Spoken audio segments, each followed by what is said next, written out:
नमस्कार दोस्तों, आप सभी का स्वागत है हमारे YouTube channel Saraswati math GK trick में।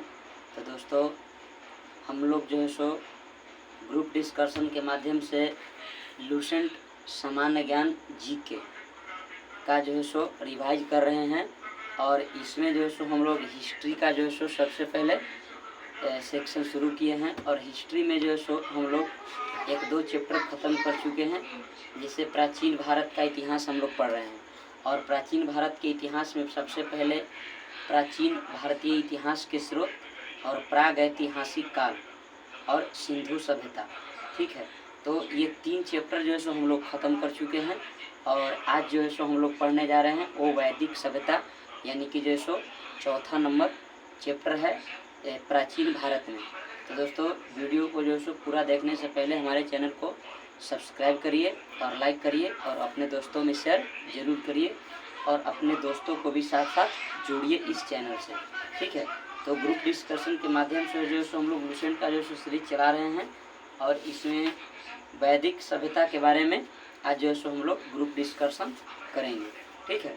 तो चलिए शुरू करते हैं आज का ग्रुप डिस्कशन।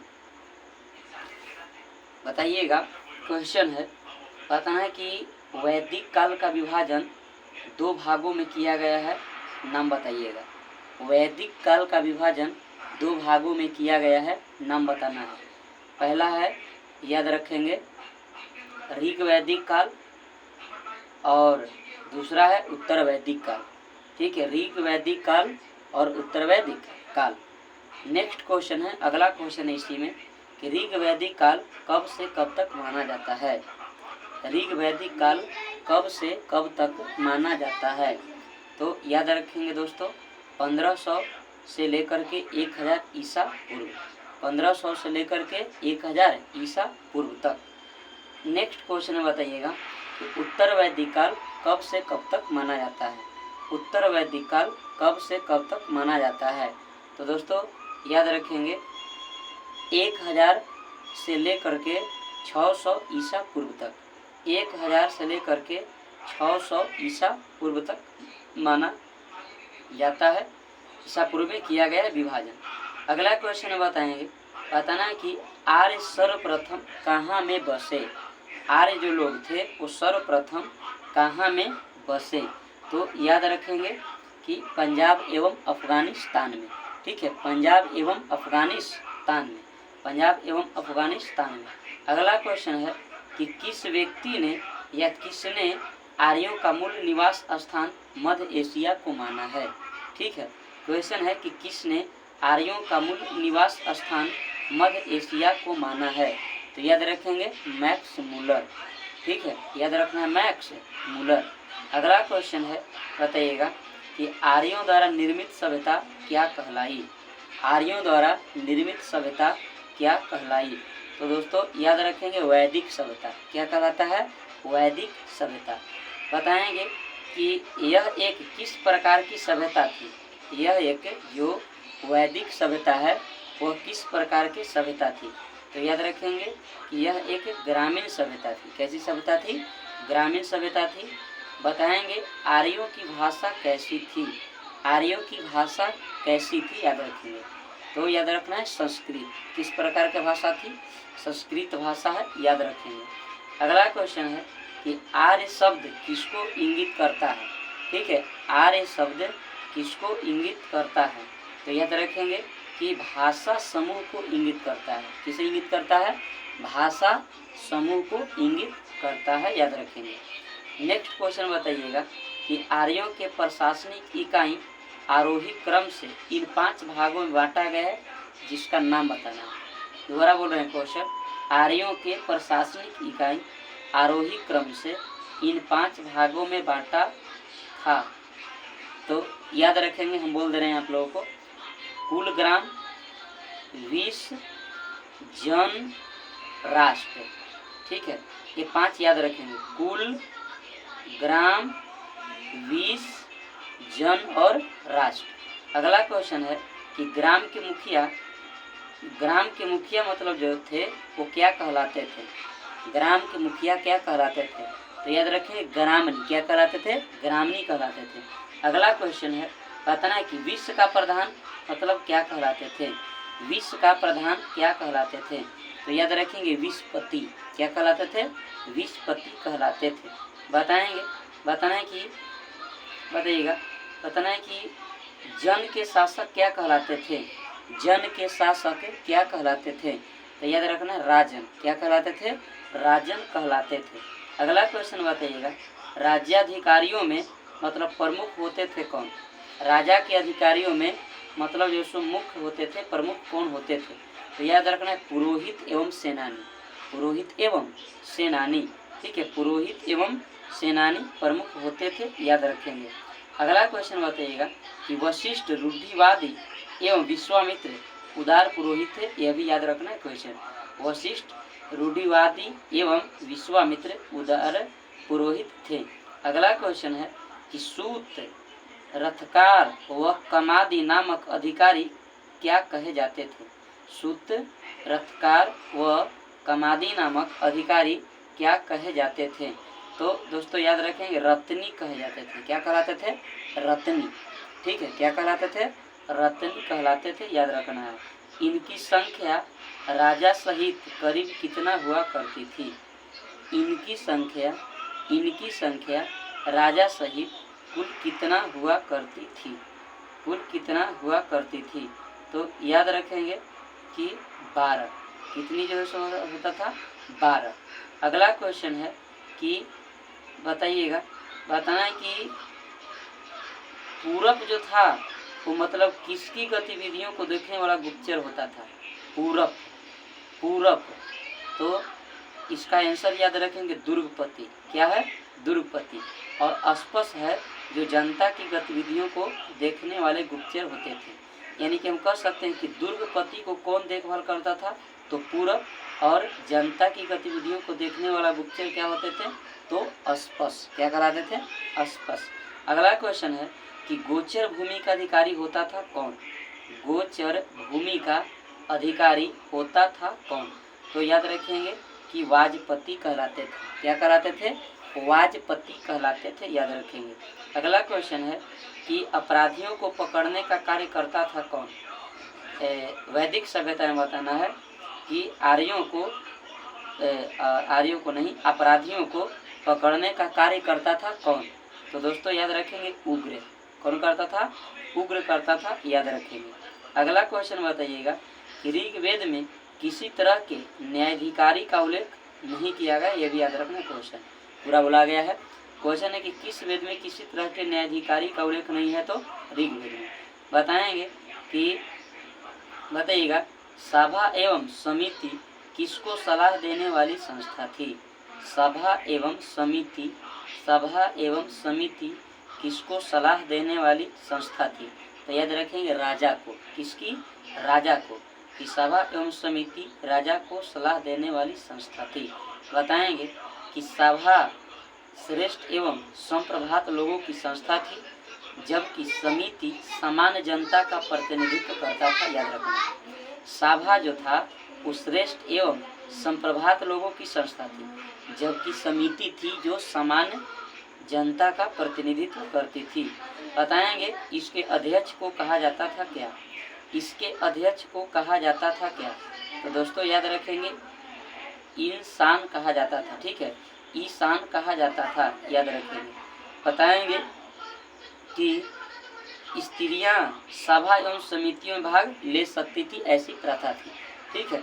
स्त्रियां जो है, स्त्रियां है जो सभा एवं समितियों में भाग ले सकती थी, याद रखेंगे। युद्ध में कबीले का नेतृत्व कौन करता था, याद रखना है। युद्ध में कबीले का नेतृत्व कौन करता था, याद रखना है।